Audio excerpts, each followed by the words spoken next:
සුබ දවසක්. ඔබේ විවාහය සිදුවන්නේ කවදාද? විවාහ ප්‍රමාදයට හේතුවක් ඇත්නම් මේ සඳහා කළ යුතු ප්‍රතිකර්ම මොනවාද? යන්න මොහොතක් සලකා බලමු. ජ්‍යොතිෂයට අනුව ඔබේ විවාහය සිදුවන කාලය දැනගැනීමේ හැකියාව ඇත. ඒ මොන කාල වක්කුවනුවේදයි අපි බලමු. ඔබේ 7 වෙනි කොටුවේ සිටින ග්‍රහයට අයත් මහදසා, අතුරු දසා, විදසා වලට අනුවත් 7 වෙනිට දෘෂ්ටි හෙළන ග්‍රහයින්ගේ මහදසා, විදසා, අතුරු දසා පවතින කාලවලට සහ විවාහ ස්ථානාධිපතිවරයා තැන්පත් වන රාශියට ගුරු ගෝචරයෙන් පැමිණෙන විටත් විවාහය සිදුවනු ඇත. එසේම ගෝචර ගමනේදී ගුරු ග්‍රහයා දෘෂ්ටි හෙළන විටදීත් විවාහය සිදුවනු ඇත. එහෙත් ඔබට බොහෝ විවාහ දෝෂ පවතී නම් මංගල යෝජනා සාදර සම්බන්ධතා ඇතිවුවත් ඒවා කැඩී බිඳී යනු ඇත. එම නිසා ඒවට අදාළ ශාන්ති කර්ම නිසි ලෙස කර ගැනීමට අප දක්ෂ විය යුතුය. මංගල වශී යන්ත්‍රය වැනි යන්ත්‍ර පැළඳීම තුළින්ද මෙම විවාහයේ කල්පසුවීම මගහරවා ගත හැකි වනු ඇත. විශේෂයෙන්ම කාන්තාවන්ගේ විවාහ වීමේ බලාපොරොත්තු ඉෂ්ට කර ගැනීම සඳහා පත්තිනි මෑණියන් උදෙසා පූජාවන් පැවැත්වීම සුදුසු වේ.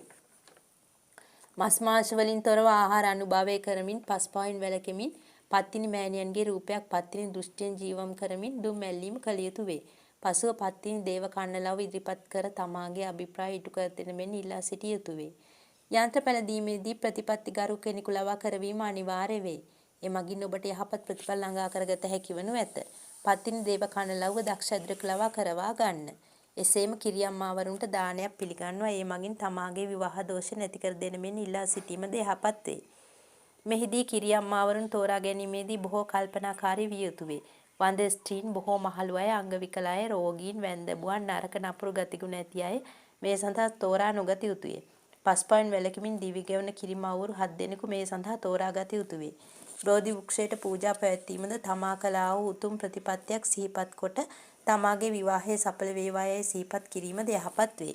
එසේම දරුවන් ලැබීමට සිටින සහ කිරි දෙන අහිංසක සතුන්ට ආහාරයෙන් සංග්‍රහ කරන්න. මෙයින් තමා පෙර ආත්ම භාවයන් වලදී කළ පව් මැකී යනු ඇත. මෙම ශාන්ති කර්ම සියල්ලම කෙම්මුර දිනවල එනම් බදාදා සහ සෙනසුරාදා දිනවල සිදු කිරීම යහපත් වේ. එසේම යන්ත්‍ර පැළඳීමද පුර පක්ෂයේ සඳු ගමන් කරන අවස්ථාවේදී නියම ලෙස සිදු කිරීම යහපත් වේ.